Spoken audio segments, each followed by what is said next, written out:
Bismillahirrahmanirrahim. Assalamualaikum warahmatullahi wabarakatuh. Selamat pagi semuanya, saudara-saudara mahasiswa peserta mata kuliah grafik dan visualisasi. Alhamdulillah kita ketemu lagi hari ini setelah libur Lebaran, ya.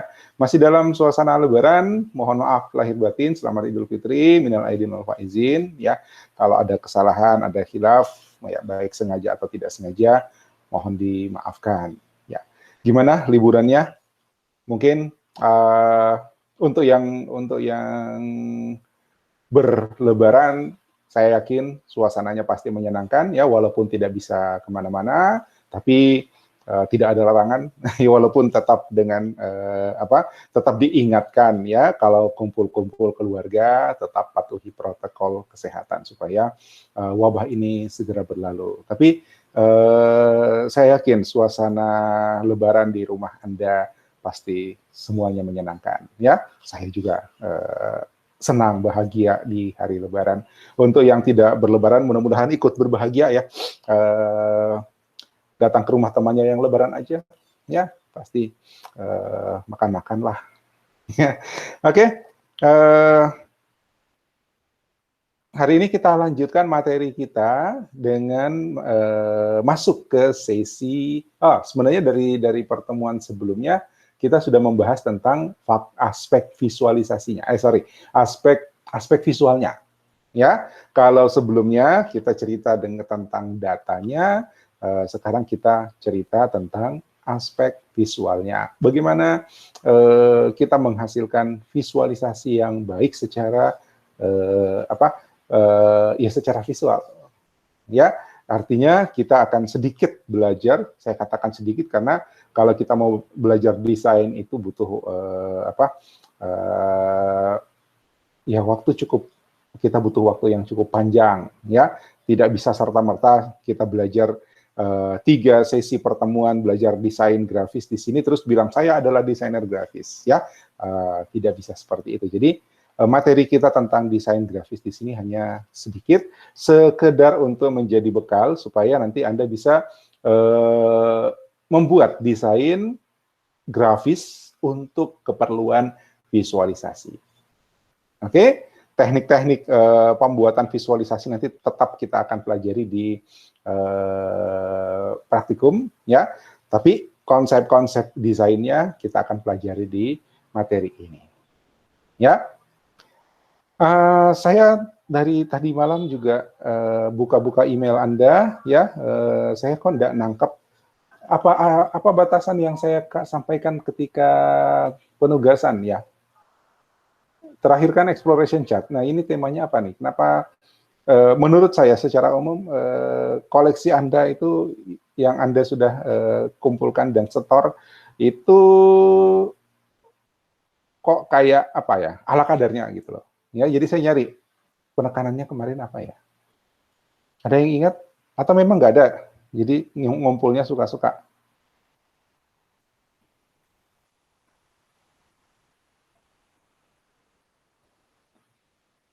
Ya. Kemudian dari sisi penjelasan juga saya sampaikan, saya sudah pernah katakan, nggak usah Anda menjelaskan tentang isi grafiknya. Ya, ini angka tahun sekian, berapa tahun sekian, berapa, itu kan justru gunanya visualisasi, supaya Anda tidak perlu menjelaskan angka-angkanya. Ya, kenapa? Kita bisa lihat sendiri, saya bisa lihat, Anda bisa lihat. Jadi, gunanya visualisasi itu supaya penjelasannya tidak panjang tentang itu, tentang peningkatan tahun berapa, tahun berapa, nilainya berapa, tahun berapa, nilainya berapa. Tidak usah didetailkan tentang itu. Yang kita minta itu adalah ini sumber datanya itu bagaimana, ya, olahnya bagaimana, format grafiknya bagaimana. Ya, relevan atau tidak dia punya tipe chart dengan data, lebih ke situ. Yang itu kan tidak kelihatan di dalam grafiknya. Ya, kalau misalnya angka tahun jumlahnya sekian, tahun jumlahnya sekian, atau pie chart dengan persen, itu nggak usah dijelaskan. Ngapain lagi ada visualisasi kalau Anda mesti jelaskan dengan kata-kata itunya. Ya, nah saya lihat yang masuk Itu masih banyak yang seperti itu, dipanjang-panjangkan. Saya minta berapa? 300 kata ya? 300 atau 500 kata? 300. 300. Tapi itu dipaksa panjang-panjangkan dengan mendikte isi grafik. Padahal kan gunanya supaya Anda tidak perlu jelasin itu lagi. Ya, dengan visualisasi itu kita sudah bisa lihat, cuman perlu pengantar. Ini grafiknya tentang apa, ini visualisasinya tentang apa. Tapi kalau misalnya angka-angka di dalam grafik itu tidak usah dijelaskan lagi karena sudah terbaca. Gitu. Ya, kalau Anda merasa perlu menjelaskan lagi tentang angka-angka dalam grafiknya, itu berarti grafik itu gagal gitu. Ya, kalau menurut Anda, wah ini grafiknya kalau orang baca nggak jelas, jadi saya mesti jelaskan. Ya jangan ambil yang itu. Itu berarti grafik itu gagal gitu. Anda sendiri nggak bisa membaca itu. Ya, tapi kalau Anda bisa membacanya, kemudian bisa menjelaskannya, orang lain juga bisa. So, per hari ini ya, stop menjelaskan tentang isi grafik. Ya, stop menjelaskan tentang isi grafik. Tahu ya yang dimaksud dengan isi grafik ya? Sumbu X-nya angka berapa, sumbu Y-nya berapa, atau persennya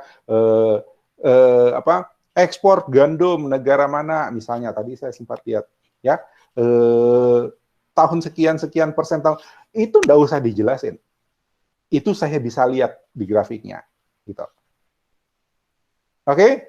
So, saya sebelum lanjut, ya, mulai minggu ini, tugas minggu depan ya, kalau ada yang menjelaskan isi grafik, saya anggap tidak masuk. Oke, saya anggap tugas tidak masuk. Harus dikasih begitu supaya Anda belajar. Kedua, karena kita sudah belajar, sudah masuk ke tahap belajar desainnya, maka fokus Anda sekarang adalah lebih kepada desain. Kalau hari ini kita akan belajar tentang elemen desain, maka tugas minggu depan adalah Anda harus mengangkat grafik yang menonjolkan elemen desain seperti apa. Penjelasannya tentang elemen desain. Oke? Kalau minggu depan kita belajar tentang color, tentang warna, maka tugas berikutnya adalah Anda menjelaskan tentang pilihan warna, penampilan warna dari grafik yang Anda pilih. Ya, sekali lagi, kalau ada yang menjelaskan tentang isi grafik, itu berarti dianggap tugas tidak masuk. Ya, kalau Anda merasa perlu menjelaskan isi grafik, berarti grafik itu gagal. Ya kan? Jadi kalau Anda bikin grafik, Anda bikin visualisasi, terus Anda sendiri tidak ngerti baca chartnya, merasa perlu menjelaskan, itu berarti chart Anda gagal. Visualisasi Anda gagal. Paham dulu? Paham dulu? Ya, ini karena saya dari tadi malam sampai tadi pagi tuh buka-buka email, ngecek grafik setoran Anda, kok saya lihat apa ya, tidak ada yang greget gitu, yang tidak ada yang menurut saya menarik untuk dibahas. Ya, terus saya ingat temanya apa ya yang saya tekankan di pertemuan sebelumnya. Seingat saya exploration chart itu udah selesai ya, jadi bukan itu lagi. Tapi yang masuk malah asal kemudian penjelasan sebagian besar menjelaskan tentang isi grafik. Padahal visualisasi itu tidak perlu dijelaskan. Ya, visualisasi itu tidak perlu dijelaskan. Kita bisa lihat kok. Paham ya? Ya, paham dulu.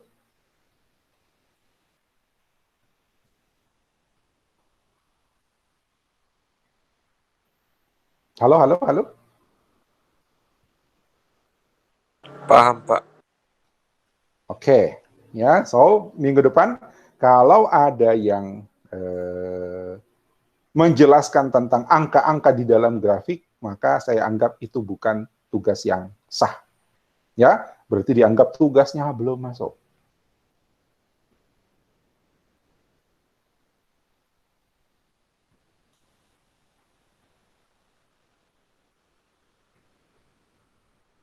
Oke, so kita lanjut sekarang. Ya, hari ini saya akan menjelaskan tentang konsep desain grafik, prinsip dalam desain grafik. Ya, tentu yang paling utama kita harus pahami adalah elemen-elemen dari desain grafik. Desain grafis, bukan desain grafik, desain grafis. Jadi lebih luas, bukan cuma grafik. Ya, grafis itu konteksnya, grafis itu segala sesuatu yang berupa gambar, ya, berupa tampilan visual. Oke, desain itu adalah metode untuk menata, ya, mengatur, merancang, menata, mengatur elemen-elemen visual. So, yang akan kita kenal hari ini adalah apa saja sih elemen-elemen visual itu. Ya, itu yang akan kita pelajari. Saya tidak bisa ngasih Anda tentang konsep desain grafik secara spesifik ya, karena nanti kita butuh waktu yang panjang. Mahasiswa TI kalau dulu ada peminatan komputer grafik itu 1 semester untuk konsep desain grafik. Ya, 1 semester untuk konsep desain grafik. Konsep desain grafis. Mahasiswa MI D3 juga itu juga 1 semester belajar konsep desain grafis. Nah, di sini mungkin kita cuma 3-4 pertemuan saja. Oke, konsep desain grafis. Yang paling penting adalah kita pahami tentang elemen-elemen dalam desain grafis. Jadi nanti dalam membuat visualisasi kita bisa milih ya elemen-elemen apa ya yang bisa kita terapkan di dalam visualisasi kita. Jadi kita kenalan elemennya dulu ya. Habis itu kita kenalan warnanya, habis itu kita kenalan tentang prinsip-prinsipnya, bagaimana membuat layout-nya, bagaimana mengatur tata letak, bagaimana mengatur proporsi dan sebagainya, bagaimana mengatur keseimbangan dan sebagainya. Oke? So ada 7 elemen yang paling paling sering digunakan, kita sebut saja begitu, di dalam desain grafis.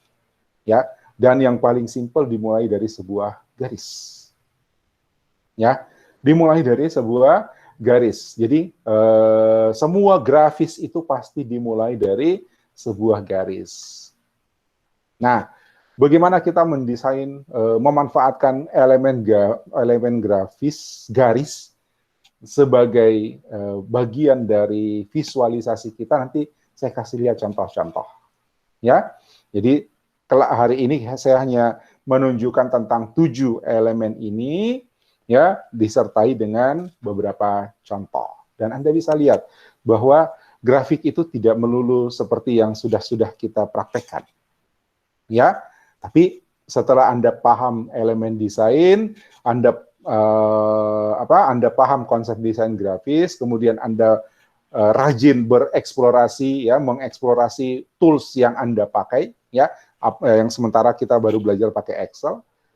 Kalau Anda rajin mengeksplorasi, nanti Anda bisa wujudkan elemen-elemen desain itu dalam bentuk visualisasi yang keren. Ya, kita lihat sebentar. Oke. Jadi elemen desain pertama adalah garis, apapun itu pasti ada garisnya. Ya, saya bikin telapak tangan saya begini, ini bisa kelihatan nggak ya? Saya cek dulu, oke. Ya,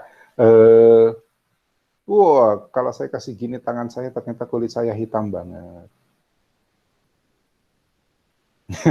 Ya, saya kasih begini telapak tangan saja, ini sebenarnya sudah ada elemen garis. Ada yang bisa lihat elemen garisnya? Ya, elemen garis itu bisa kita lihat dari tepian, 1. Ya, tepian. Ini garis kan? Oke. 2, dari bentuk. Ini elemen garis. 1, 2, 3, 4, 5. Ya kan? Kemudian garis itu punya arah. Bisa ke atas, bisa ke samping, bisa ke bawah. Ya, nah itu punya cerita masing-masing sebenarnya. Tapi kalau kita bahas detail itu panjang. Ya, oke. Jadi dengan menempatkan garis sedemikian rupa itu sudah bisa bercerita. Ya, itu. Nah, elemen pertama adalah garis. Dari garis kita bisa membentuk shapes. atau bentuk. Tadi saya katakan outline ya, tangan saya ini outline-nya garis nih. Ya, outline-nya garis. Nah, garis yang membentuk, garis outline yang berliku-liku ini ternyata membentuk telapak tangan saya. Ya, itu. Jadi elemen kedua adalah shape. Ini terdiri dari 3 ruas garis, kemudian diisi tengahnya dengan warna. Ya, tapi bentuk dasarnya adalah garis yang membentuk ruang segitiga. Nah, ruang segitiga ini yang kita sebut sebagai shape atau bentuk. Bentuk-bentuk sebenarnya banyak ya, bukan cuma segitiga. Ada bentuk yang primitif itu segi 4, segitiga, lingkaran. Ya, itu namanya bentuk primitif, artinya bentuk dasar. Nanti dengan mengkombinasikan bentuk-bentuk primitif itu, kita menghasilkan bentuk-bentuk yang lain. Ya, segi 6, segi 8 itu sebenarnya adalah variasi dari bentuk-bentuk dasar yang saya sebut tadi, segitiga, segi 4, lingkaran. Oke? Nanti dari lingkaran kita bisa bikin bulan sabit, kita bisa bikin apalagi namanya daun, gitu ya, daun atau apa nih, ya itu bentuk dasarnya lingkaran sebenarnya, lingkaran yang dimodifikasi. Oke, bentuk. Jadi elemen kedua adalah bentuk. Nah, elemen ketiga adalah negative space. Apa itu negative space? Kalau bentuk, itu adalah positive space. Ya, itu adalah positive space. Jadi, di sini ada sebuah gambar segitiga. Ya, gambar segitiga ini saya sengaja gambar. Ya, sengaja saya gambar. Maka ini adalah ruang positif. Ini adalah positive space. Ya, ini terbentuknya sebuah ruang positif menyebabkan terbentuk ruang negatif di sekelilingnya. Jadi ruang negatif itu apa ya? Kalau dibilang tidak direncanakan sih enggak juga.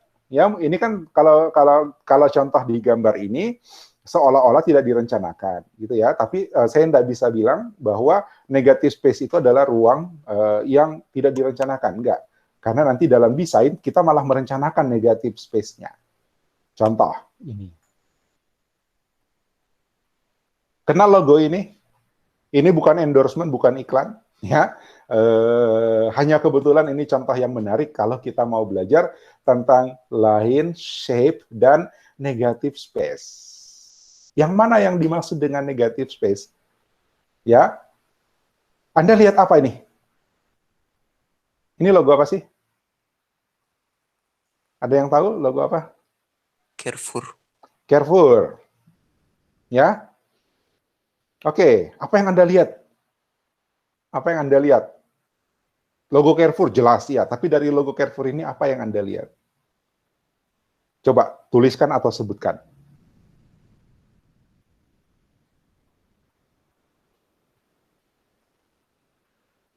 Apa yang Anda lihat?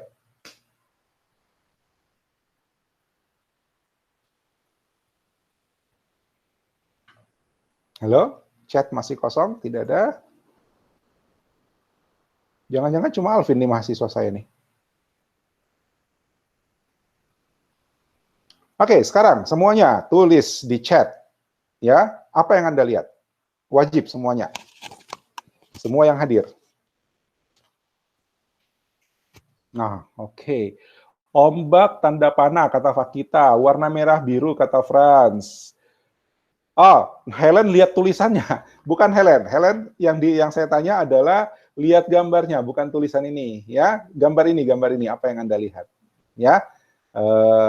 Bukan tulisan ini ya, Helen ya. Yang Anda fokus ke sini, Helen. Ada spasi, maksudnya spasi Januar apa tuh? Jevon logo, oh saya sudah bilang, yang kita lihat memang adalah logo Carrefour, tapi dalam logo Carrefour ini apa yang Anda lihat? Jangkar kapal miring, panah merah biru, segitiga dan jangkar, panah segitiga. Ya, siapa yang belum? Siapa yang belum? Now. Fakita Nur Aziza, cumi-cumi, di mana cumi-cuminya Fakita? Saya kok nggak lihat cumi-cumi. Bentuk ini cumi-cumi ya? Ya, cuminya. Ayo, antara Fakita bilang cumi-cumi sama tanda panah. Oh, Fakita juga yang bilang tanda panah. Ya, tanda panah. Ini yang biru katanya tanda panah gitu ya, Fakita ya? Iya, Pak. Iya, jadi yang mana benar? Tanda panah atau cumi-cumi? Semuanya benar. Semuanya benar. Oke, itu pendapat silahkan ya. Yevien, arah ya. Panah sebelah menyebelah ya, yang merah ke kiri, yang biru ke kanan gitu ya. Oke, apalagi? Siapa yang belum? Ada space di antara logo biru ya, ada space. Ya. Oke, dari semuanya saya tadi sengaja lompat ya. Tadi saya sengaja lompat, lihat jawabannya Ananda. Ya. Ananda jangan kecil hati, saya sengaja lompati, saya bukan tidak baca, ya, tapi itu yang benar. Anda lihat seperti yang dilihat Ananda?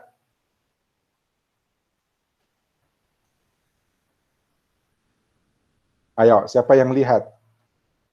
Lihat, Ya, Pak. lihat. Apa Ananda bilang? Ada huruf C di antara Ada yang huruf warna C. merah sama biru. Karena ini adalah logo Carrefour. Ya, logo Carrefour dimulai dengan huruf C. Ada inisial huruf C di sini. Dan inilah yang kita sebut negative space. Ya, Anda cuma fokus pada biru, merah, tanda panah, cumi-cumi, ya, tanda arah, ya, tapi tidak memperhatikan bahwa sebenarnya logo ini adalah inisial dari Carrefour, huruf C. Nah, ini yang kita sebut dengan negative space. Jadi kalau dibilang negative space itu tidak direncanakan, enggak, karena bentuk ini pasti direncanakan. Ya, tapi karena kita fokus pada bidang merah, bidang biru, ini adalah desain bentuk, ya. Ada bentuk ini, ya.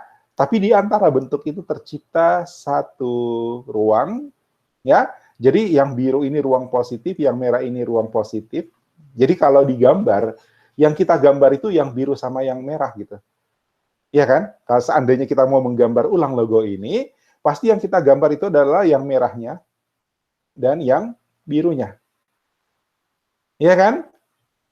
Ya. Dan akibat posisi merah dan biru seperti ini, ada ruang berbentuk huruf C di dalam.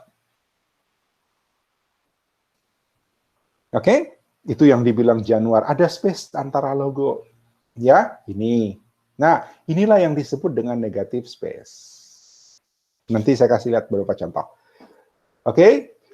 Kemudian elemen keempat adalah volume. Volume itu lebih ke ruang, ya. Jadi kesan 3 dimensi, ya.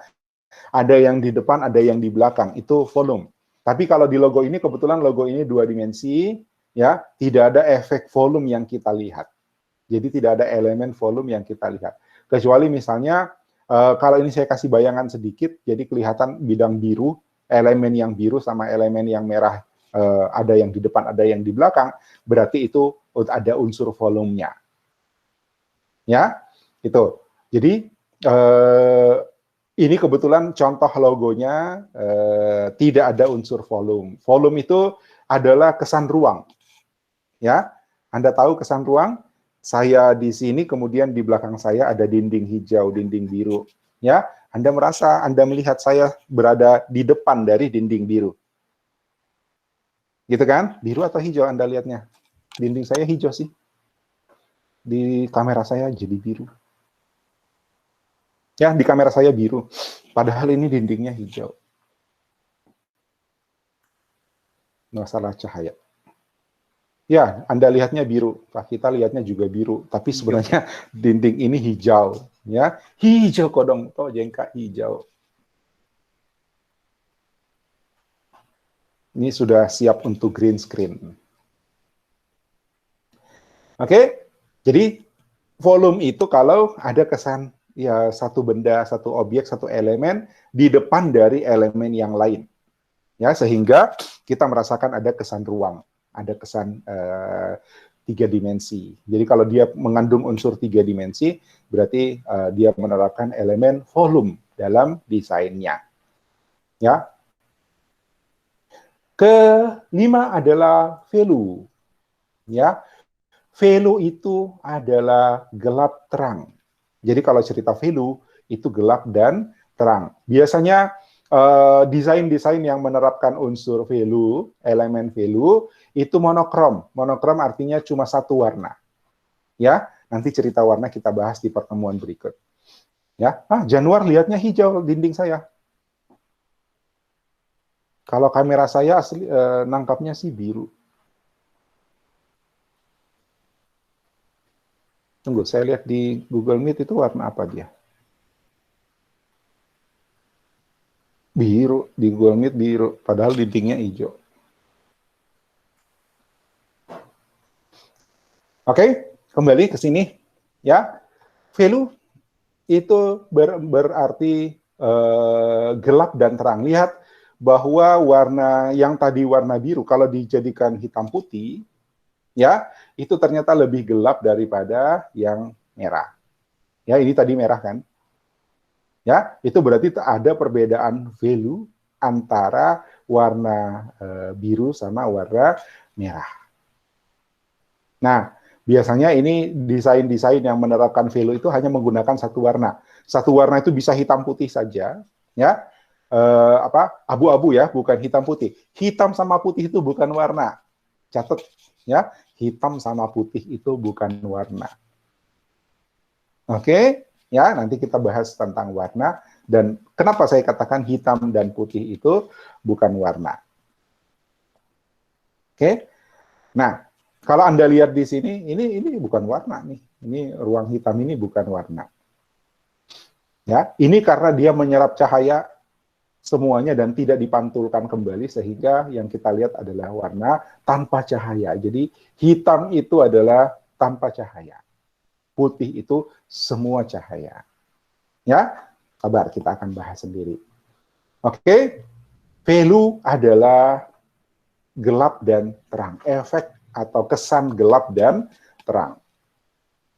Ya. Kemudian warna itu sendiri, color. Ya, color ini ada merah, ada biru. Ya. Bagaimana menggunakan warna, bagaimana memilih kombinasi warna, kita akan bahas sendiri. Ya.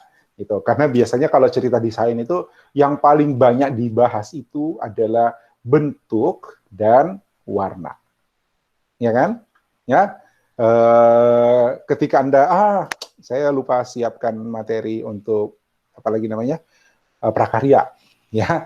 Di tugas-tugas prakarya Anda pasti berpikir bagaimana membuat bentuk ini dan warna apa yang akan saya gunakan. Kan lebih banyak situ kan? Ya, bentuk dan warna. Nah, ini contoh. Ya. Kemudian tekstur. Tekstur itu adalah kualitas permukaan. Ya, kesan permukaan. Kebetulan logo ini tidak menerapkan tekstur. Ya, kebetulan desain logo ini tidak menerapkan tekstur. Kalau misalnya, ya saya membayangkan, kalau di sini ada motif batik, ya motif batik warna, cuma kan ini perusahaan Prancis sebenarnya. Kalau di sini ada motif batik, ya memenuhi ruang biru ini, maka itu berarti dia menerapkan tekstur. Contoh di sini nggak ada teksturnya. Ya, itu. Jadi ini batik ya, batik ini ada tekstur gitu. Ya, walaupun sebenarnya permukaannya halus. Ya, permukaannya halus tapi Anda melihat ada apa lagi? Ada bidang kasar di sini kan? Yang sebenarnya bidang itu adalah gambar. Nah, itu adalah tekstur. Jadi saya baju ini ada elemen teksturnya di sini. Oke? Ya. Jadi tekstur itu adalah kesan atau kualitas permukaan. Kalau misalnya bendanya fisik, bendanya 3 dimensi, kita bisa pegang bendanya apakah dia halus, kasar, ya, mengkilat, licin, ya. Apa contoh? Wah, ada toples kacang di sini. Siapa yang masih banyak kacangnya di rumah?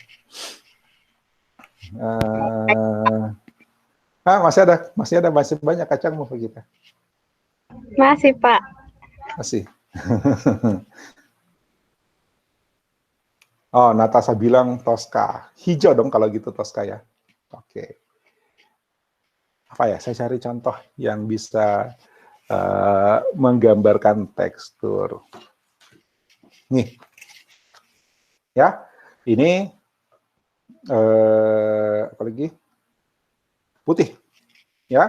Putihnya sebenarnya mengkilat nih. Nggak kelihatan di kamera. Ya, putihnya sebenarnya mengkilat, licin. Itu kualitas permukaan. Di dalamnya ini putih juga. Lihat ya. Ini putih, ini putih, ini putih. Kebetulan putih, jadi nggak kelihatan nih di kamera nggak bagus ya. Tapi ini putih, sama-sama putih, tapi ini beda permukaannya nih. Ya, ini kertas HVS ya, terasa agak kasar ya. Ini licin, ya, ini licin. Ini Kingstroke ya, jenis kertasnya Kingstroke. Ini licin, mengkilat. Ya, ini tidak halus ya, tapi tidak selicin ini. Terus ini tidak mengkilat. Nah, itu tekstur. Ya, itu tekstur. Nih, toples kacang nih. Ini tekstur, ini mengkilat, licin, ya, metal, ya kan? Ya. Ah, di dalamnya ada efek kasar. Ya, ada butiran kasar kacang. Ini tekstur nih, ini di dalam sini ada lingkaran yang berisi tekstur kacang. Kira-kira seperti itu tekstur, ya. Supaya kau tahu bilang masih ada kacangku. Yang mau ke rumah, ayo ke rumah.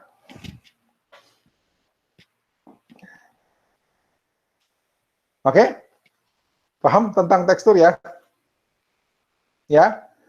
Itu. Nah, nanti kalau kebetulan logo ini nggak ada teksturnya ya, kalau saya tambahin tekstur nanti yang punya logo marah.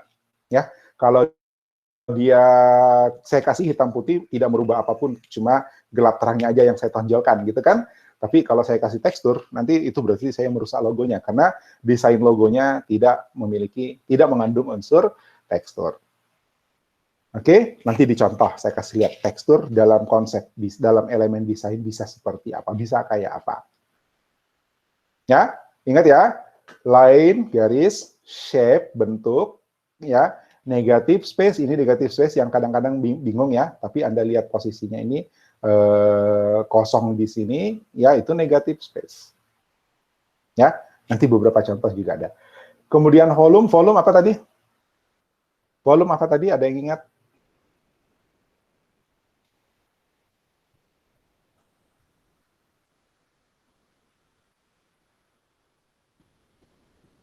Yang misalnya kita di belakang logo ini ada warna lain, Pak. Kayak kita pakai green screen, terus kita di depannya. Oke, hampir ya. 3 dimensi. Simpelnya apa-apa? Misalnya ada warna hijau di belakangnya, ini tulisan C-nya bakalan lebih jelas kelihatan. Kalau ini kan warna putih, jadi kayak kita samar-samar kelihatnya. Kalau ada warna hijaunya kan huruf C-nya lebih kelihatan. Nah, agak keliru Pak kita. Ini juga ada warna kan ceritanya ya, ada warna putih di belakangnya. Tapi itu walaupun di sini saya ganti hijau, walaupun di sini saya ganti warna lain, ya, walaupun di sini saya ganti hijau selain putih atau warna lain, ya, itu tetap tidak masuk kategori volume. Ya, tidak masuk kategori volume. Volume itu kesan ruang. Ingat ya, ya, yang dimaksud volume itu adalah kesan ruang. 3 dimensi, betul, kata Helen sama Natasha. Ya, jadi kesan ada yang di depan, ada yang di belakang. Ya, kalau Anda lihat video tampilan saya di video juga, kalau saya tidak ada bayangan, ini kan kebetulan ada bayangan saya nih. Nah, karena ada bayangan, maka Anda melihat saya dalam ruang 3 dimensi. Seandainya tidak ada bayangan, saya juga kayak gambar flat aja, datar. Gitu kan, tidak ada volumenya. Paham? Ya, biasanya sih saya tinggal ditambahin bayangan aja sebenarnya, ya. Maka dia jadi seperti punya volume. Gitu loh. Ya. Oke, jadi yang perlu Anda ingat adalah volume itu adalah kesan 3 dimensi, kesan ruang. Ya, kesan ruang, kesan kedalaman. Jadi ada kalau dia 3 dimensi itu berarti ada unsur volume. Kalau dia berkesan kedalaman, ya ada yang di depan, ada yang di belakang, itu ada unsur elemen volume. Tapi depan belakang itu bukan berarti warna background ya bukan berarti warna background. Ini juga ada backgroundnya putih, ya. Walaupun saya ganti dengan warna lain selain putih, misalnya ini tetap 2 dimensi, ini tetap tidak ada kesan volumenya, tidak ada kesan ruangnya. Ya, oke. Kemudian value. Value apa tadi value? Ada yang ingat value? Hitam putih, Pak. Bukan hitam putih. Ya, karena tidak selalu hitam putih, tapi gelap Monokrom. dan terang. Monokrom. Ya, gelap dan terang. Bisa saja warnanya biru, tapi ada variasi antara biru tua sama biru muda. Bisa saja warnanya merah, tapi ada variasi merah muda sama merah tua. Gitu ya. Itu. Kalau di contoh tadi, ini variasi antara hitam tua sama hitam muda. Ya, itu. Bisakah lihat bedanya jelasnya? Bedanya nih? Kamu bisa lihat ini bedanya antara ini Ya, sama Pak. ini, bisa? Bisa ya? Ya. Jadi ini hitam tua, ini hitam muda ya. Abu-abu ya, ini abu-abu. Ini namanya grayscale. Kalau dia nggak ada warnanya, maka kita sebut dia grayscale. Tapi monokrom atau unsur value itu tidak selalu grayscale. Bisa saja ini biru tua, ini biru muda. Ini merah tua, ini merah muda. Ya, ini hijau tua, ini hijau muda misalnya. Ya, kombinasi satu warna tapi bermain perbedaan gelap dan terang, itu berarti dia ada menerapkan elemen value. Paham ya? Oke, color dan tekstur saya kira jelas. Nanti kita lihat contoh-contohnya. Next, kita lihat contoh pertama.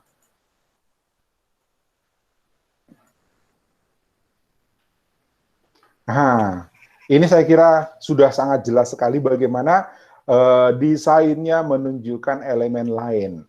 Ya, line atau garis. Jadi, yang menjadi kekuatan utama adalah elemen garis. Ini gampang kan bikinnya. Anda sudah pernah bikin kayak gini. Ya toh? Tapi lihat bagaimana elemen garis itu ditonjolkan. Ya, dia pakai warna yang terang, kemudian di belakangnya warnanya gelap. Kalau backgroundnya gelap, kemudian warnanya terang, nanti gini ya, nanti warnanya jadi kontras. Ini namanya ada kontras ya, perbedaan antara background. Nah, ini menonjolkan elemen garis. Jadi, elemen utamanya adalah garis. Oke, ini saya kira sudah sering Anda kerjakan pakai Excel, ya. Paling sering kita bikin grafiknya seperti ini, yang Anda kumpul, koleksi-koleksi yang Anda cari, kemudian Anda kumpulkan juga kebanyakan seperti ini. Ya, apalagi kalau exploration chart. Oke. Ini ya, garis. Jadi petanya sengaja tidak diisi warna, ya, tapi ditekankan pada garis. Kemudian warna yang datanya, ya, datanya itu adalah 4 garis ini, merah, kuning, hijau, dan biru. Ya, ini data cuaca, ini NOAA, ini satelit cuaca. Ya, nggak ingat saya ini apa ya? 9753. Sorry, ini tidak ada legendnya, saya hilangkan, saya potong hanya karena mau menunjukkan elemen visualnya saja, elemen desainnya saja. Ya, perhatikan bagaimana garis mendominasi desain ini. Jadi bisa saja sebenarnya di dalam desain itu ada elemen yang lain, tapi yang paling dominan itu adalah elemen garis. Ya, bisa saja di dalamnya ada warna, ada apa? Ini kan ini kan bermain warna juga nih, ya kan? Jadi kita bisa bilang ini elemen garis dan warna. Ya, kalau ini misalnya garis saja, kemudian warnanya putih juga, ya mungkin tidak akan kelihatan menonjol. Ya, tapi karena ada unsur warna di dalamnya, maka garis ini menjadi semakin kuat. Jadi kita lihat mana elemen yang dominan. Kalau ini saya kategorikan elemen dominannya adalah garis, warna sebagai penguatnya. Oke? Paham ya? Next. Nih, masih sama dengan yang pertama sebenarnya. Ya, ini solar cycle, ya, sunspot. Ini bintik matahari. Ya, bintik matahari. Bintik matahari itu ada ledakan-ledakan kecil, bukan ledakan kecil sih sebenarnya, ya, di permukaan matahari itu tidak berhenti meledak. Ya, nah mereka menghitung ada ledakan besar sebenarnya. Itu kalau dibandingkan dengan ukuran bumi, sekali ledakan itu buminya hancur gitu. Ya, nah itu yang dibaca sebagai sunspot, ada bintik matahari. Nah ini dari apa? Ini kebetulan datanya 2008, ya, 2007, ya, datanya 2007. Jadi sebelumnya, ya, sebelumnya itu ada data tuh, ya, dari 96, 98, 2 tahun itu ada data angka berapa banyak bintik matahari yang mereka pantau. Begini menjelaskannya ya, jadi nggak usah bilang tahun 2000 sekian, tahun 2002 sekian, nggak usah. Ya, secara global saja kalau menjelaskan tentang grafik. Nanti Anda yang perhatikan ini bagaimana. Ya, nah dari tahun 96 sampai 2006, 2007, ini ada data yang terpantau. Kemudian mereka memprediksi, praktikum kita kemarin tentang prediksi belum selesai ya. Nih besok kita ulang. Oke. Nah, dari data sunspot yang ada, ya, mereka memprediksi 2008 sampai 2020. Gitu. Ya, diperkirakan seperti ini. Ini cerita grafiknya. Nah, dari sisi desain ini menekankan tentang garis, ya. Elemen utamanya adalah garis dan warna.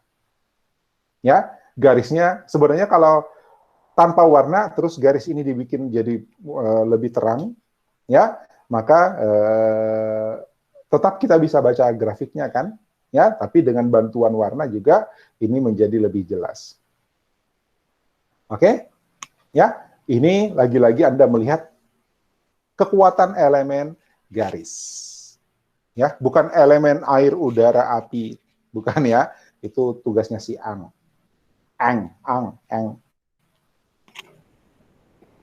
Ya, next.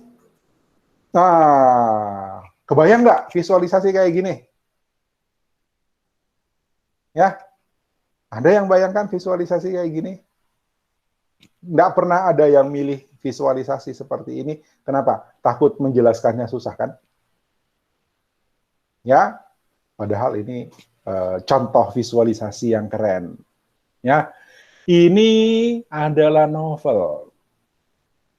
Ya, novel. Tunggu, saya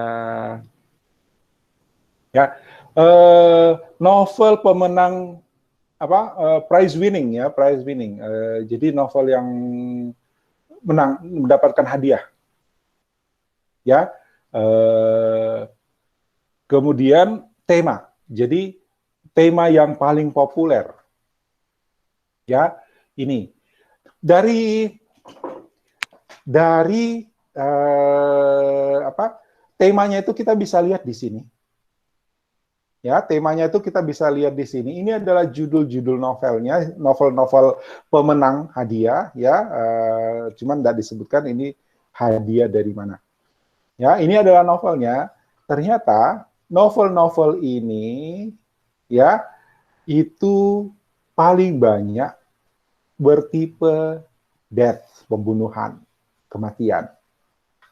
Ya, jadi kalau kalian mau jadi penulis novel, terus mau novelnya laku, maka masukkan tema pembunuhan di dalamnya. Ya, masukkan tema kematian di dalamnya. Bisa bacakan ini, Death? Kalian bisa baca ini? Saya aja susah.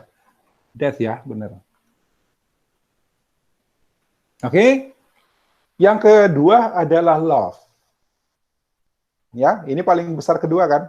Pink ini love, ini death, ini love. Ya. Nah, garisnya cerita apa? Garisnya itu menunjukkan bahwa novel ini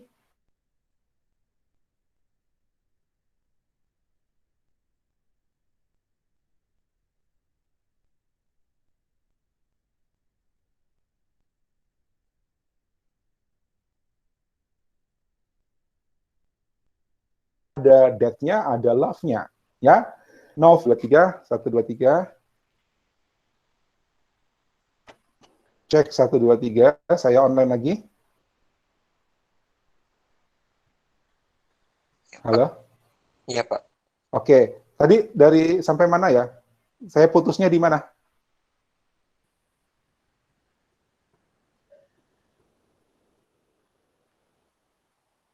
Sebelum putus itu saya jelasin yang mana? Jangan-jangan dari tadi putusnya.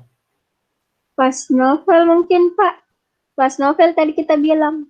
Iya, maksudnya saya sudah jelasin. Yang ini Pak, yang hitam. Yang Kita tanya apakah Di kelihatan love atau tadi tidak. yang Oh, terakhir. waktu saya tanya ya. Oke. Kalian bisa baca love ini? Bisa Pak kalau yang love. Love. Ini? Death. Death. Ini?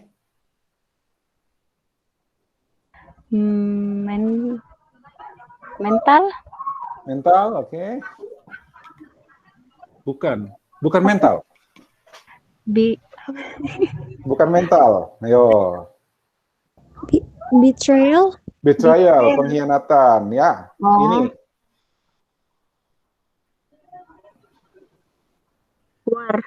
War, perang. Ya. Jadi kalau kalian mau bikin novel populer dan menang gitu ya. Jadi kalau menerjemahkan grafik ini, kalau kalian mau bikin novel itu populer kemudian meraih OWA prize ya, prize winning ya, maka buatlah novel itu bertema kematian, pengkhianatan, cinta dan perang. Ya. Mana yang lengkap? Ini yang lengkap. Ini ya. Ya. Judul novelnya nggak kebaca. Ya. Penulisnya Sebastian Barry. Nah, lihat ada cinta, ada kematian, ada perang. Ya. Tidak ada betrayalnya, tidak ada ungunya. Ya. Ini pink ini apa ya? Pink. Ini sensual ya. Oke, lihat.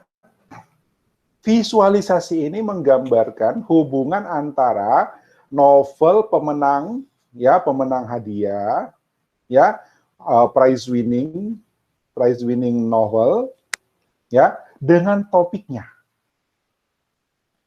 Ya, pertanyaan yang diangkat dalam visualisasi ini adalah what makes a prize winning novel? Ya, apa yang menjadi topik apa yang membuat novel itu bisa menang? Ya, itu sebuah visualisasi yang menarik dan keren. Ya, ternyata tema kematian itu hampir semua novel. Lihat, semua ada hitamnya ya. Semua ada hitamnya. Ya. Kemudian tema cinta. Ya, tema cinta sebagian novel lebih dari setengah yang ada di sini itu ada tema cintanya. Ya, seperti itu. Ini juga biru juga corruption and theft, ya. Corruption and theft, korupsi dan pencurian. Itu. Ada yang nonton Money Heist? Ada yang nonton Money Heist? Saya, Pak, tapi enggak sampai habis.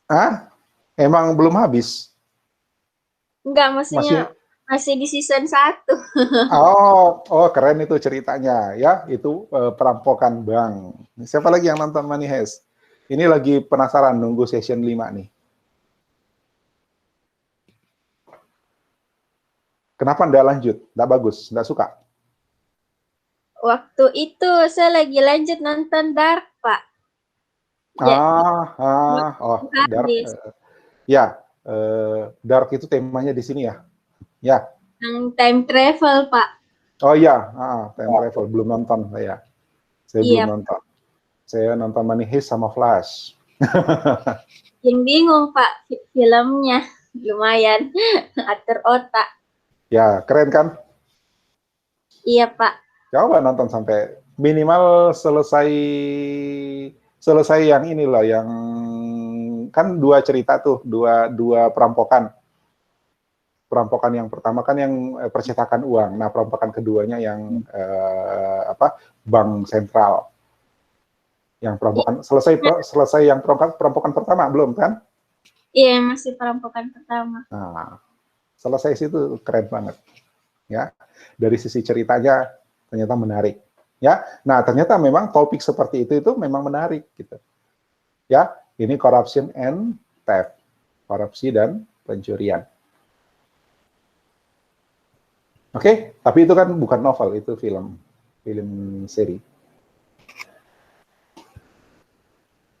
Helen tidak menarik. Kenapa tidak menarik Helen? Tidak suka. Apanya? Oh, pasti beda selera. Pasti Helen nontonnya ini drakor ya. Kalau di Netflix khusus bagian drakor ya Helen ya. Beda genre. Genremu apa Helen? Tidak suka drakor. Apa dan? Queen Gambit. Misteri, komedi. Oke. Masing-masing orang punya selera ya. Oke.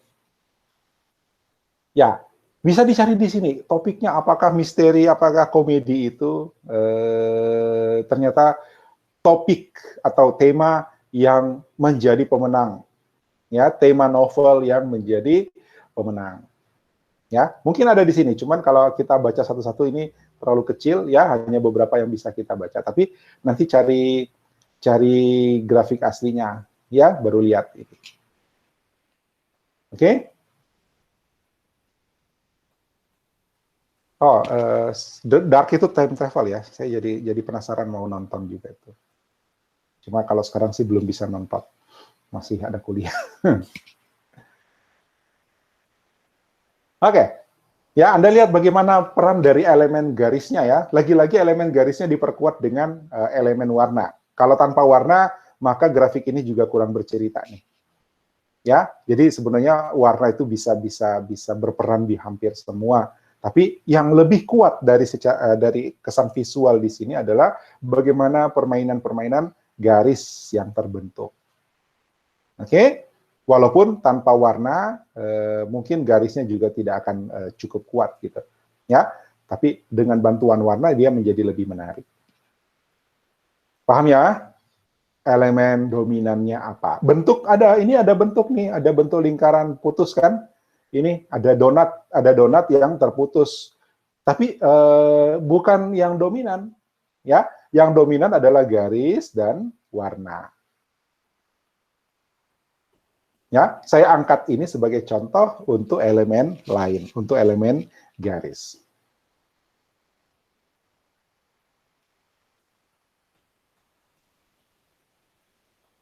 Nah, ini ya. Ini adalah musik 70-an ya, musik 80-an. The Beatles itu 70-an. Musik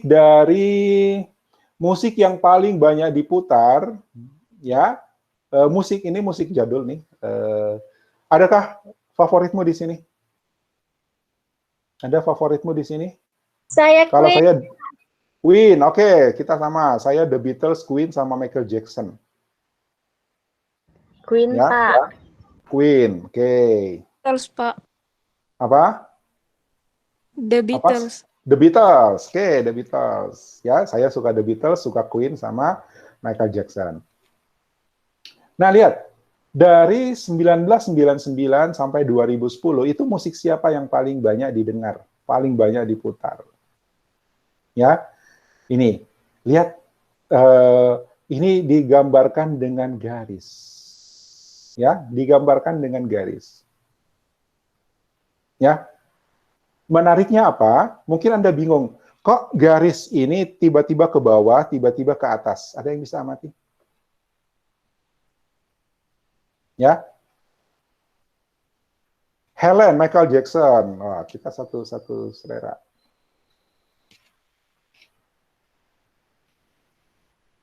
Ada yang bisa amati kenapa garis itu sekarang misalnya ya yang abu-abu itu loh ada abu-abunya di sini.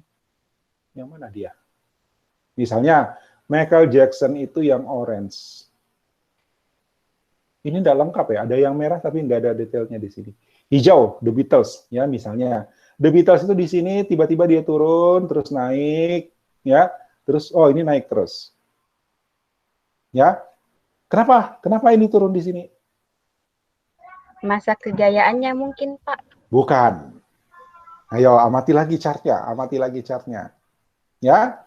Tidak ada cerita masa kejayaan di sini. Ini adalah lagu populer, ya. Steve Wonder lagi booming, Pak, di tahun 2000. Mana? Ini Steve Wonder kah? Bukan. Ini Steve Wonder kah? Bukan. Abu-abu bukan. Yang saya tanya misalnya ya, misalnya Michael Jackson itu yang orange, ini ya orange ya.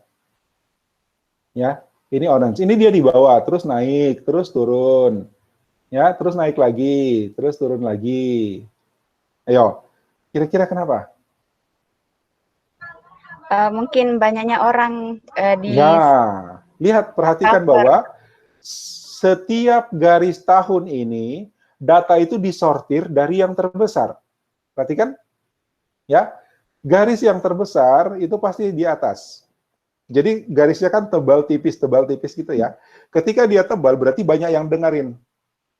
Ya, ketika dia menebal berarti banyak yang dengerin. Maka ini urutan dari yang paling tebal sampai yang paling tipis. Ya, ya, sampai segitu loh pikiran orang yang membuat desain ini. Ya, ini paling tebal. Ya, ini paling tebal. Ini paling tipis. Jadi setiap milestone ya, setiap milestone, setiap titik tahun ini itu disortir lagi datanya sehingga kelihatan mana yang di atas, mana yang di bawah, tergantung dari jumlah yang mendengarnya. Ya.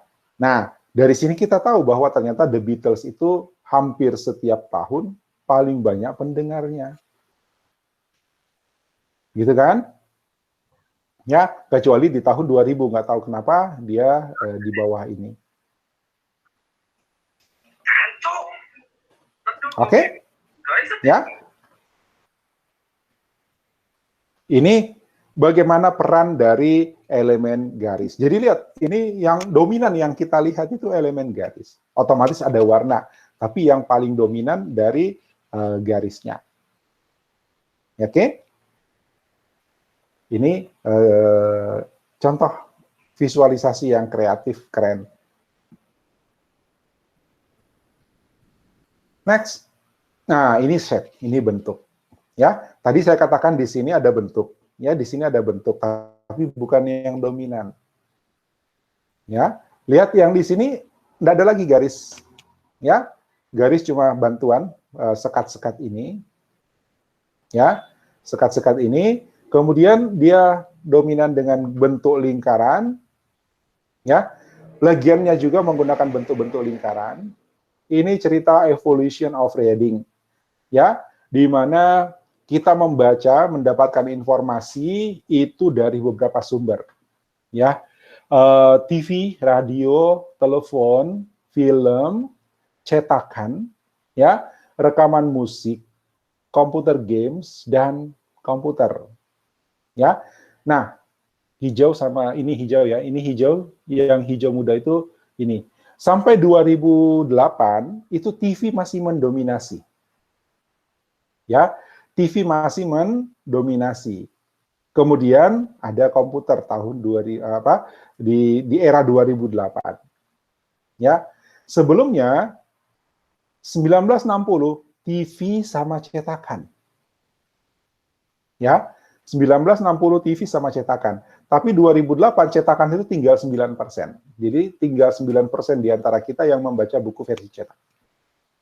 Tapi yang kelihatan di sini adalah dominan adalah TV. Tapi seandainya ya, saya membayangkan, saya memperkirakan, seandainya grafik ini ditambah lagi sampai 2020, barangkali TV akan mengecil. Ya, komputer akan membesar. Kenapa? Karena sekarang zamannya orang nonton YouTube, nonton TikTok, nonton baca Facebook, baca ya kan? Kemudian ada tambah satu di sini adalah mobile. Ya, tahun 2008 belum ada perangkat mobile. Ya, ada perangkat mobile tapi belum hanya bisa 3G. Ya, menelpon G, terima telepon G dan SMS G, 3G.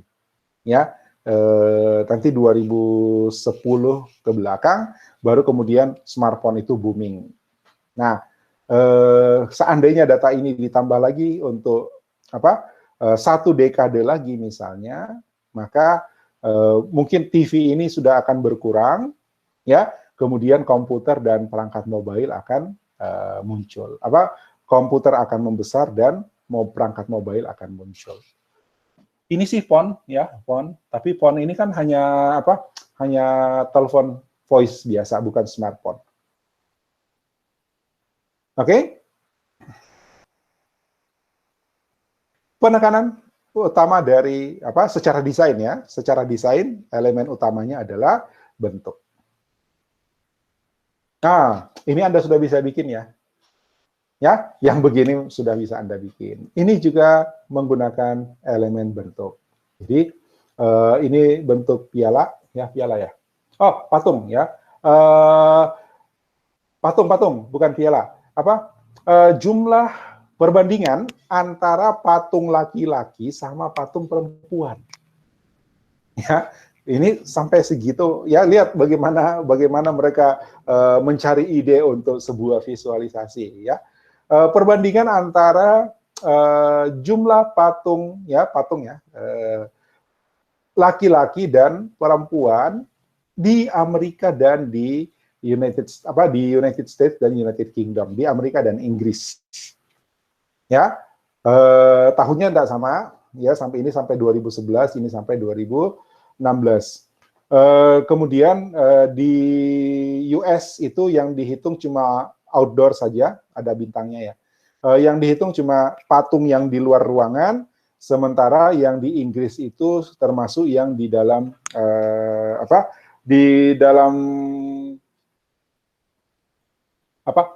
tidak termasuk dalam kelompok. Jadi ada patung yang rame-rame itu nggak masuk, gitu. Ya. Nah, ternyata lebih banyak patungnya adalah laki-laki. Ya, kita jarang lihat ya pahlawan perempuan itu dibikinkan patungnya. Atau memang karena jumlah pahlawan perempuan itu tidak banyak yang menonjol.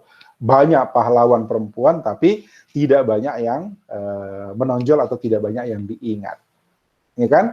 Kalau kita bandingkan misalnya pahlawan nasional Indonesia saja, kita masih bisa hitung jari pahlawan nasional yang wanita. Ya, Kartini, Dewi Sartika, Cut Nyak-Dien, Malahayati, siapa lagi? Ya itu mungkin 10 jari pas gitu ya. Tapi pahlawan nasional yang pria itu jauh lebih banyak. Faktornya barangkali itu. Ya. Nah, ini adalah hasil pendataan mereka dan menyajikannya dengan menggunakan shape. Shape-nya menggambarkan sebuah statu atau patung. Oke? Nah, sedikit informasi, tahu nggak? Nggak tahu ya, apakah ini berlaku di semua negara atau enggak. Begini, kalau di patung ya, patung ada tokoh pahlawan, ya, kemudian pahlawan itu digambarkan berkuda. Ya, kalau kudanya itu dalam patung itu ya, kalau di patung itu kudanya ngangkat kaki dua-dua, itu berarti pahlawan itu gugur di dalam perang. Ya, kalau kudanya di Amerika ya, ini yang saya baca sih informasinya di Amerika. Kalau kudanya itu ngangkat kaki dua-dua, itu berarti si pahlawan yang di atas kuda itu gugur ketika perang. Gugur dalam perang. Kalau kaki kudanya cuma ngangkat satu, itu berarti si pahlawan yang di atas kuda itu terluka ketika perang, kemudian meninggal setelah perang. Ya, tapi kalau kudanya berdiri diam, tidak ngangkat kaki, berarti si pahlawan itu meninggalnya setelah perang, bukan di dalam perang. Ya, itu cara mereka memberi informasi kepada warganya bahwa seperti ini si pahlawan itu, gitu. Ya, kalau di sini yang ada yang ada patungnya naik kuda cuma Sultan Hasanuddin di depan Fort Rotterdam. Saya lupa angkat kaki 1 atau angkat kaki 2. Kayaknya angkat kaki 1. Nggak angkat kaki malah. Ya berarti meninggalnya setelah perang. Oke? Lihat, elemen utamanya adalah shape atau bentuk. Ada yang lihat lagi, selain shape, apa lagi? Apa elemen yang mendukung di sini? Kalau yang utama, yang dominan adalah shape, bentuk, ya. Apalagi elemen yang mendukung? Bar. Bukan. Oh, nggak ada bar tadi. Ingat, ada 7 ya. 7. Ya. Oh, kata Fakita tidak angkat kaki. Ya, karena Sultan Hasanuddin bukan gugur dalam perang. Ya kan? Value, kata Natasha. Wah, ini yang saya jawab yang mana nih? Oke, kenapa value, Natasha?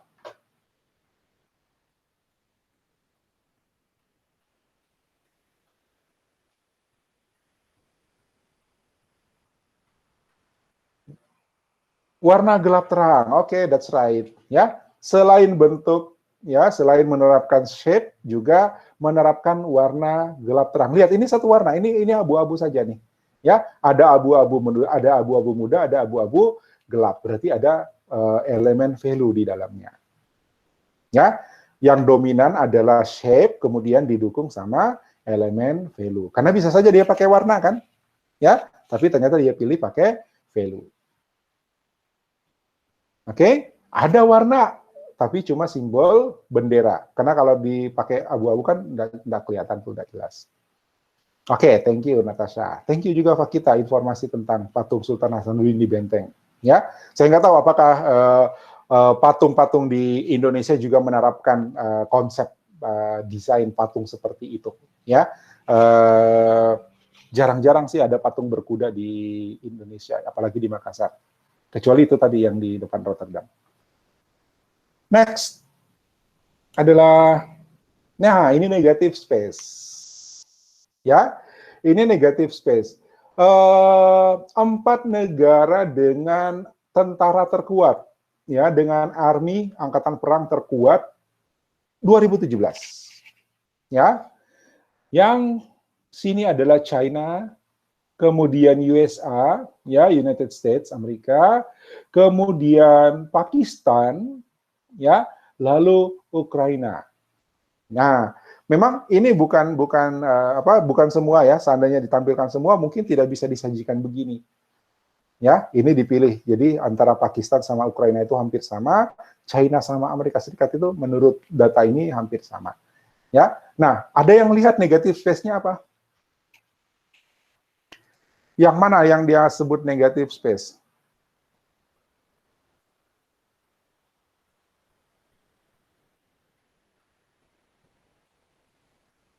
Ada yang lihat negative space-nya? Garis putih. Oke. Bukan peach, ya. Peach itu nama buah Pak Fakita. Ya, yang benar itu ini. Ya, ini simbol perdamaian. Ya, ini lihat ada celah di sini. Ini adalah katanya simbol peace. Ya, perdamaian. Ya, kenapa kita butuh angkatan perang? Ya, untuk menjamin perdamaian. Jadi kita siapkan pasukan, kita siapkan tentara supaya kita hidup damai. Kan begitu. Ya, kalau kita tidak siapkan tentara, tidak siapkan angkatan perang, maka kita akan ditindas oleh bangsa lain, gitu kan? Maka perdamaian hilang. Ya, ini negative space. Jadi ada unsur negative space di dalam desain ini. Ya, memang dominannya adalah warna. Apa dominannya adalah shape? Ya, kelihatan ada bukan dominan ya. Kelihatan ada elemen shape, ada elemen warna, tapi sebenarnya di sini ada satu kekuatan gitu loh, ya, negative space-nya. Ya, bagaimana penerapan elemen negative space-nya? Walaupun yang dominannya adalah shape lingkaran, Ya, next.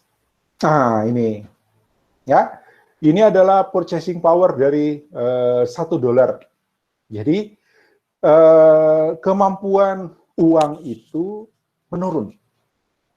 Ya, kemampuan uang itu menurun. Dari 1913 ya sampai 2018, nilai dolar itu pada prinsipnya menurun. Bukan cuma dolar, semua mata uang itu pada prinsipnya menurun.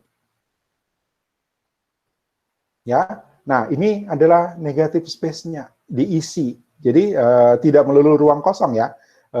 Sebenarnya kan yang didesain itu adalah bukan yang didesain. Data menghasilkan grafik seperti ini. Ya, data menghasilkan bentuk garis seperti ini. Lalu kemudian dimanfaatkan ruang bawahnya ya dengan visualisasi dolar. Nilai $1 pada 1913 itu berbeda dengan, jadi gini, kalau ada orang yang menyimpan $1 pada tahun 1913, ya, maka nilai uangnya sekarang itu tinggal 0,9 kurang, ya $0,5. 0,5 ini kurang dari 10%.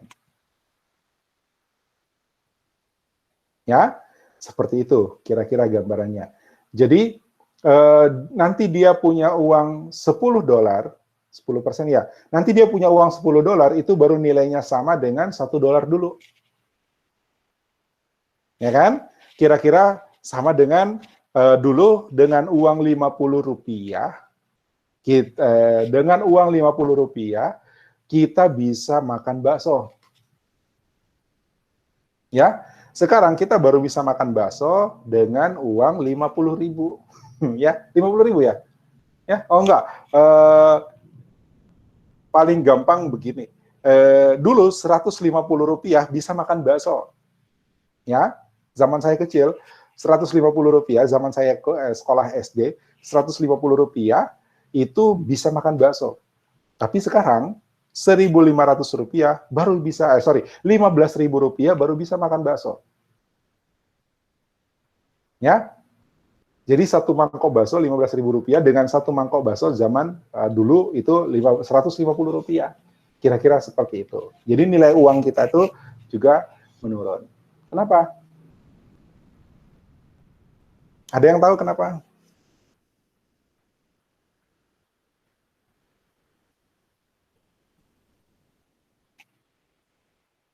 Kenapa menurun?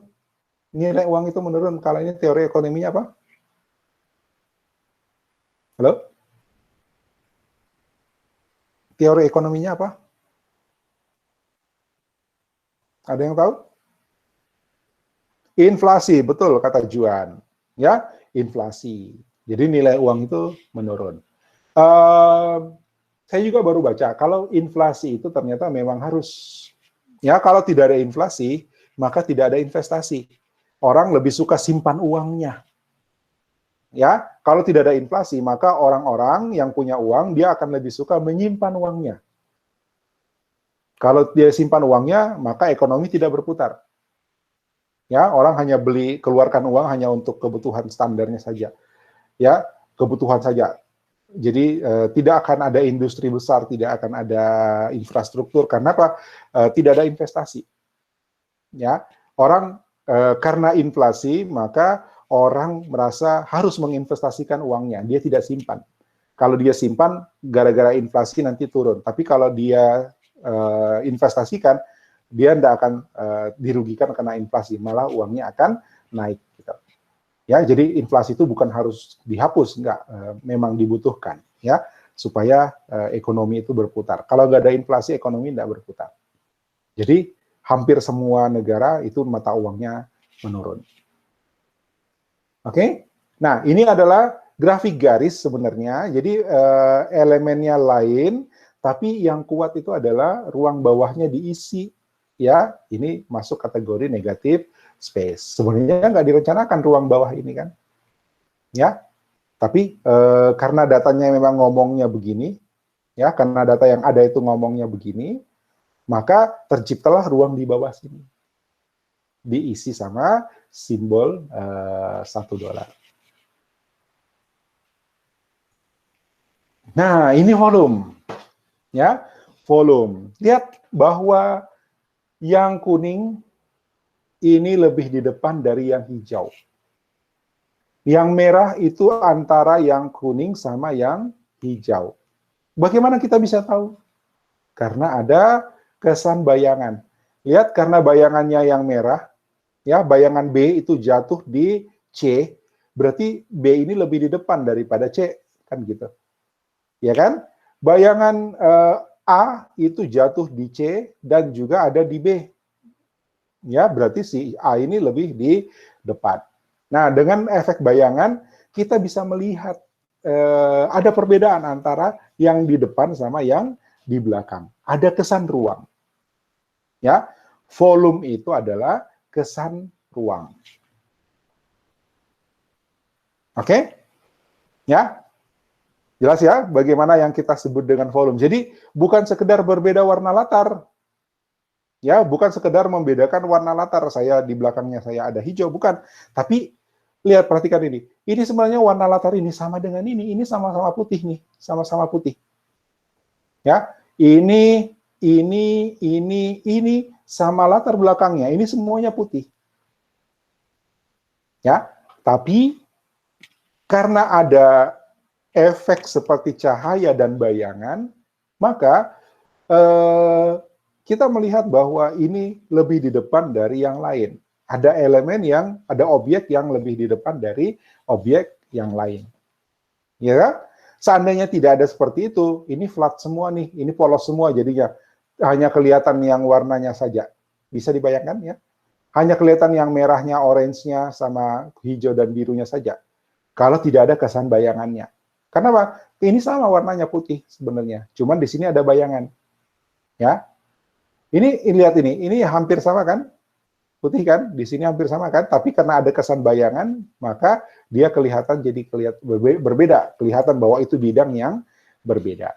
Nah, pada prinsipnya volume adalah kesan ruang. Kesan ruang itu bisa kita dapat dari adanya objek yang kelihatan lebih di depan daripada objek yang lain. Ada objek yang di belakang dari objek yang lain. Ini volume. Ini volume. Jelas, kalau dia 3 dimensi, berarti ini di depan, ini di belakang kan? Ya? Yang merah ini di belakang dari yang biru. Yang merah ini di depan dari yang biru. Yang biru ini ketutup sama merah di depannya. Ya? Jadi ada kesan ruang di situ. Kita ini dominannya adalah volume. Paham ya? Volume. Wis, sudah 11.23. Cepat aja. Nah, ini value. Ingat, apa tadi value? Apa tadi value? Gelap terang, Pak. Gelap terang, monokrom, benar. Ya, tapi tidak selalu hitam putih ya. Contohnya ini. Ya, ini biru. Ya, mulai dari biru gelap sampai biru terang. Bukan biru, cyan. Ya, ini cyan. Cyan itu campuran biru sama hijau. Nanti cerita warna minggu depan. Minggu depan atau pokoknya pertemuan nanti kita akan ada khusus pertemuan yang membahas tentang warna. Ya. Nah, ini warnanya cyan, dari cyan yang gelap sampai cyan yang terang. Ya. Jadi tidak melulu kalau value itu gelap terang itu kemudian bicaranya cuma hitam putih. Bukan.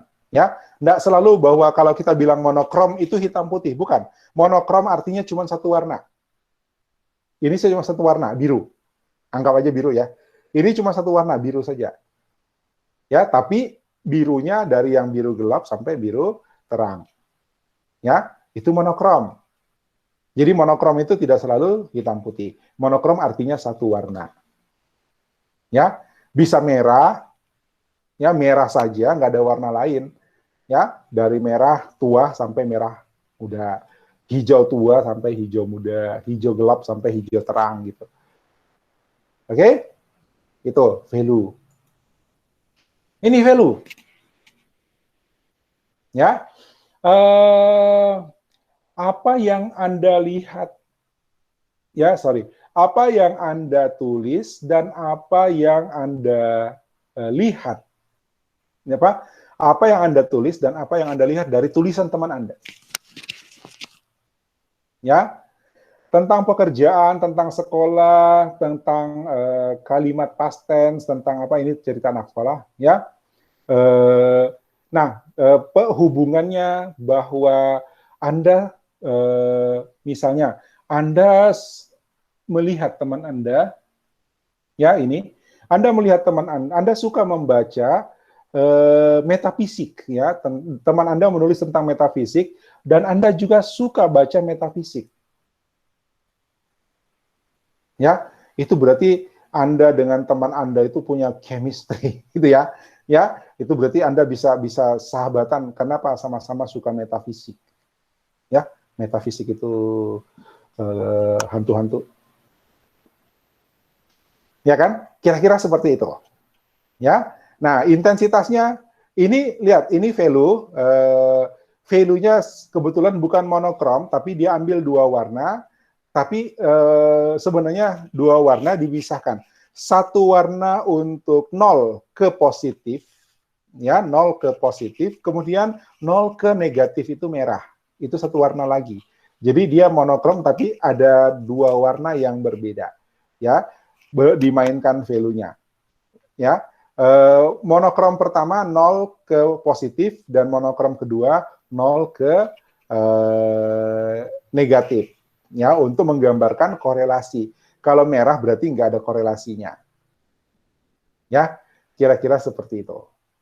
Ya, teman Anda nulis tentang pekerjaan, tentang sekolah, Anda juga suka baca tentang, Anda juga suka nulis tentang sekolah, maka korelasinya di atas 60% misalnya. Ya, jadi kalau biru tua itu berarti nyambung deh obrolan Anda sama teman Anda tuh. Ya, itu cara menggambarkan seperti ini. Ya, ini grafik XY sebenarnya. Ya. Oke, kemudian yang dimainkan adalah efek gelap terangnya. Gelap terangnya untuk menunjukkan tingkat korelasinya. Yang putih berarti tidak ada korelasi. Ya, metafisik sama artikel, ya, nggak ada korelasinya. Religius, ya, kata-kata religius itu tidak ada korelasinya sama artikel. Seperti itu bacanya. Yap. Nah, ini warna. Ya, sebenarnya dominannya adalah shape lingkaran, tapi warnanya membuat dia jadi lebih pop, lebih menonjol. Ya, jadi saya anggap yang dominan adalah warna. Tapi kalau kita lihat dari semua contoh-contoh desain itu, ya memang selalu warna ada, gitu kan? Ya, bahkan yang monokrom pun ada warna, walaupun hanya satu warna. Oke? Lalu, ini jelas, ini warna. Ya, ini nggak tahu datanya tahun berapa, ya, tapi ini adalah pengeluaran tahunan. Ya, ternyata 105.000 US itu per tahun ya. Itu habis untuk urusan rumah. Ya, urusan rumah, listrik, air, perawatan rumah, membersihkan rumah dan sebagainya. Ya, itu paling banyak. Lalu, jadi kalau Anda mau berumah tangga, siap-siap, ya, hitung-hitung. Nggak usah lihat angkanya, karena ini dalam dolar, hitung persentasenya saja. Lebih dari 50% itu adalah urusan rumah. Ya, lebih dari 50% adalah urusan rumah. Kemudian, transport, itu 30% lebih, kira-kira nih, 30% lebih transport. Ya, mau punya kendaraan sendiri atau kendaraan umum, mungkin kurang lebih sama. Bedanya kan cuma alokasinya saja. Kalau Anda naik kendaraan umum, duitnya jadi ke uang bis atau angkot gitu ya. Tapi kalau Anda naik kendaraan sendiri, duitnya jadi bahan bakar dan sebagainya. Ya kan? Kemudian insurance, ya, asuransi. Indonesia masih kurang nih. Anak-anak, ya, anak-anak, kemudian groceries, ini belanjaan, ya, belanjaan, dan sisanya gitu. Ya. Nah, dominannya sebenarnya adalah shape berbentuk lingkaran, tapi kekuatan warna begitu kuat di sini. Ya, gitu. Ya memang di mana-mana tadi saya katakan di semua contoh desain itu warna selalu ada. Ya. Ini. Nah, tekstur itu kesan permukaan, ya kualitas permukaan.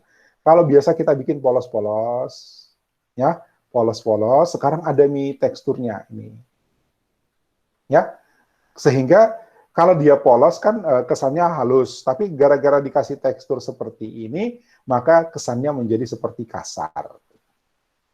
Ya, ini contoh paling sederhana penerapan tekstur. Ini pakai Excel juga bisa. Ya, tapi oh, ini lihat, ini tekstur. Kalau di sini tekstur sebagai hiasan, ya, tanpa tekstur pun kita ngerti datanya, ya, tanpa tekstur pun kita ngerti datanya, ya, kita ngerti ini ceritanya bagaimana, ya, ini data apa, misalnya, ya, mau dikasih hitam juga nggak apa-apa, ya, tapi ini contoh di mana tekstur mendominasi. Nah, tapi di sini tekstur itu adalah bagian dari data. Jadi kedalaman-kedalaman ini, ya, ini kan karena data yang mereka dapat itu datanya 3 dimensi, ya, ada sumbu X, ada sumbu Y, ada sumbu Z.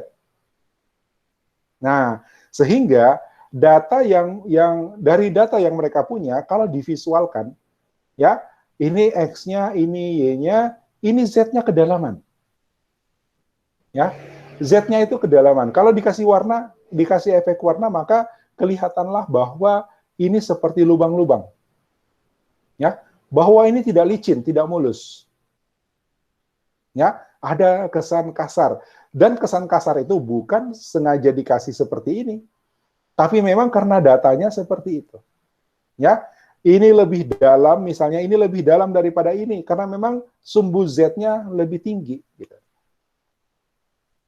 ya, jadi tekstur itu bagian dari data, ya, datanya menyebabkan teksturnya seperti ini. Ini tidak mulus kelihatan, tapi memang datanya seperti itu. Ini bentuk lain ya. Ini ini filter, ini primary, ini sebenarnya datanya sama, ya, cuman ada yang diberi efek warna supaya kelihatan. Jurangnya yang biru ini, ya, biru sampai ungu, kemudian puncaknya yang merah. Ya. Dari situ kita melihat bahwa permukaan ini tidak mulus, kasar banget gitu, ya. Tapi naik turunnya itu bukan disengaja, bukan dibuat-buat, tapi karena datanya memang seperti itu. Oke, ini contoh tekstur. Ya, satu lagi terakhir. Lihat, ini tekstur. Ayo tebak, ini grafik apa nih kalau begini model grafiknya? Saya potong bagian judulnya karena saya cuma mau tunjukkan elemen visualnya. Ini kalau begini grafiknya, ini kira-kira grafik apa nih?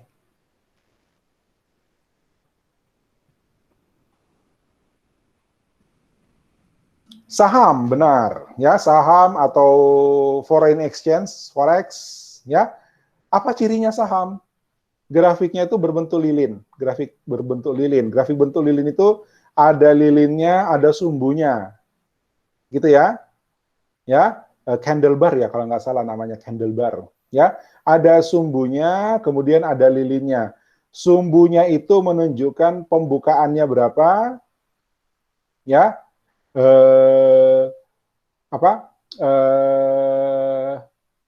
ya sumbu ya, oh tidak, badan lilinnya pembukaannya berapa, salah satu ujungnya itu pembukaannya berapa, penutupannya berapa. Jadi ketika bursa dibuka pagi hari berapa, bursa ditutup sore hari berapa, ya.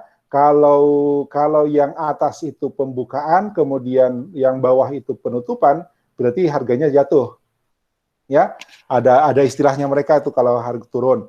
Kalau yang bawah itu adalah nilai pembukaan, kemudian yang atas adalah penutupan, berarti harganya naik pada hari itu.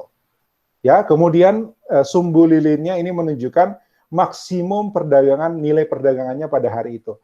Jadi kalau misalnya ini lebih tinggi, daripada penutupannya, berarti sepanjang hari itu sempat tinggi banget, tapi kemudian ditutup rendah, ditutup menurun, gitu ya. Tapi kemudian yang bawah ini, sumbu yang bawah, kalau ini adalah nilai minimumnya, ya. Mungkin ada yang tidak kelihatan sumbunya, tidak kelihatan sumbunya artinya maksimumnya sama dengan angka penutupannya, misalnya, ya, gitu. Oke, nah. Kesan tekstur yang dibuat dalam visualisasi ini adalah bagaimana dia seperti glowing, ya, glow, bercahaya. Ini kemungkinan ini pakai aplikasi-aplikasi seperti Photoshop ya untuk memberi efek bercahaya seperti ini. Tapi dengan begitu kita bisa mendapatkan visualisasi yang berbeda, ya, bukan sekedar datanya tapi ada efek-efek yang eye catching, ya, menarik gitu. Kita lihat dengan sudut mata juga kita merasa bahwa ini sesuatu yang menarik. Oke, ya, itu semuanya adalah contoh-contoh dari elemen-elemen desain.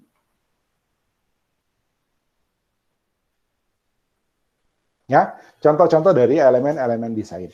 Nah, next. Tugas Anda masih koleksi ya, masih koleksi chart-chart yang cantik. Ya, Anda bisa lihat tadi koleksi-koleksi chart cantik yang saya tunjukkan. Anda cari yang seperti itu. Lalu tugasnya adalah menjelaskan, ya, tentu jelaskan dulu tentang data dan visualisasinya ini tentang apa. Ya, sekali lagi bukan menjelaskan angka di dalam visualisasi. Kalau Anda menjelaskan detail angka dalam visualisasi, berarti visualisasi itu gagal.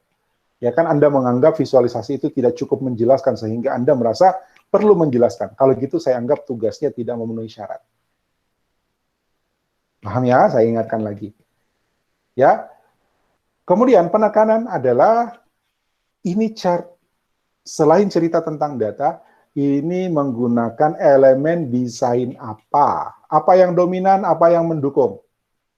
Ya, contoh, ini dominannya garis, didukung oleh warna, seperti itu.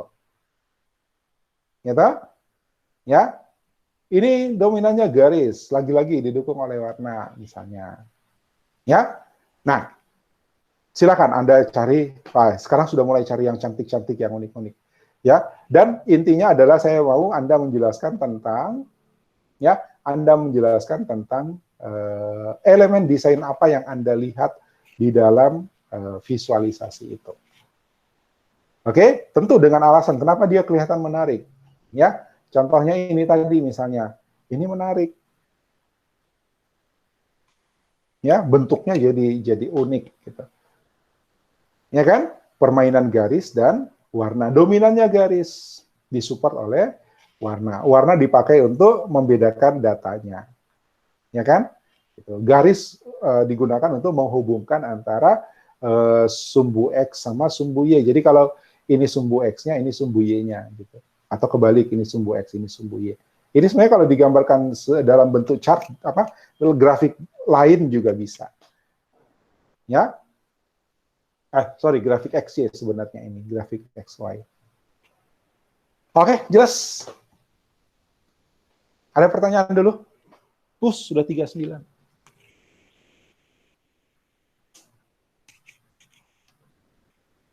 Ya, saya kira waktu kita sudah lewat. Pertanyaan silakan ditulis di forum diskusi. Ya, selama ini forum diskusinya nggak kepake tuh. Ya, nanti kita jawab di situ. Ya, untuk hari ini saya kira demikian yang bisa kita bahas. Nanti minggu depan kita masih bahas tentang elemen desain, prinsip konsep desain grafis. Ya, kita akan bahas tentang prinsipnya, kita akan bahas tentang warnanya, kita akan bahas tentang tipografi, ya, tentang bagaimana menggunakan huruf. Oke, ya. Demikian pertemuan kita untuk hari ini. Terima kasih atas perhatian dan kerjasamanya. Sampai ketemu besok di kelas praktikum. Assalamualaikum warahmatullahi wabarakatuh. Selamat siang. Makasih, Makasih. Pak. Makasih, Pak. Terima kasih. Terima kasih, Pak.